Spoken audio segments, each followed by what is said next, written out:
5টি ফুটফুটে বাচ্চা দেওয়ার পরে বামসি এতটাই টায়ার্ড ছিল যে সে তার ঘর থেকে বের হচ্ছিল না।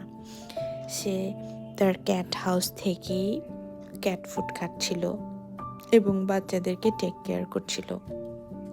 প্রায় 10 থেকে 12 ঘন্টা সে না খেয়েছিল। সে পানি খাওয়ার জন্য বাইরে যায়নি, অনেক টায়ার্ড ছিল সে।